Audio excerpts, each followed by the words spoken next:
there is a little bit of, maybe not necessarily controversy, but there is some news that I've heard recently about Sven Nys with his team. The UCI something payment, tell me more. I really kind of missed this one. Yeah, this is something that came as a bit of a surprise to me for a lot of ways. So right now Sven Nys is griping a bit about his riders not receiving start money from the UCI to go to the World Cups. They have to pay their way to go to the World Cups. Whereas other bigger stars like a Tom Pidcock, a Wout van Aert, they are allegedly getting money to go to the World Cups. The Val de Soleil is one example, which we will get into. But this is a weird thing for a number of reasons. One, start money has been around in cyclocross since the dawn of time. Big stars get paid just to go to the races. That's how, you have all these competing series trying to get big riders to go to like one series, the Super Prestige, the Thias Cross World Cups, etc., etc. They're all kind of competing against each other, trying to get the best start list, and they do that by offering the biggest riders a little bit of cash to show up.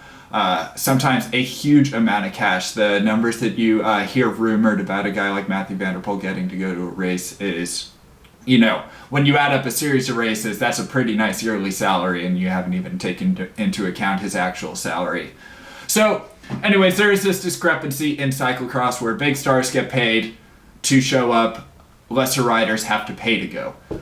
Now, Sven Nys, he was a very big star in his day, the biggest star of cyclocross in his day. So he's a rider who, you would think has cashed a lot of start money checks.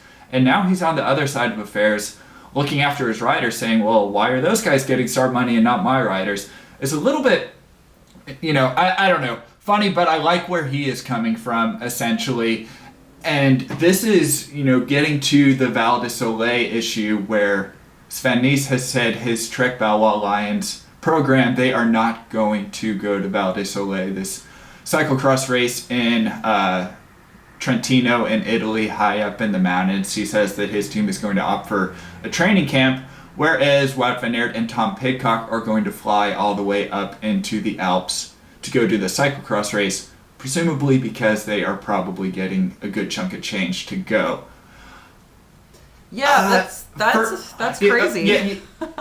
I just went on a long-winded thing about that, but I guess to wrap it all up, one, I'm kind of surprised that the UCI is actually offering prize money because they don't really have to. They have other levers to pull to get riders out to the races, such as the grid positions at the World Championships. They have for the last couple years given riders their grid position at the World Championships based on the World Cup points that they stack up throughout the season. So that's been a really effective lever to get riders to prioritize the World Cups. So to me, it was a little bit surprising that the UCI is offering the start money, but it hasn't been said that Sven Nys is boycotting Val de Soleil because of that, but you put two and two together, it seems like he is maybe not pleased with the UCI enough to not want to take a trip up to the mountains in Italy far away from Belgium.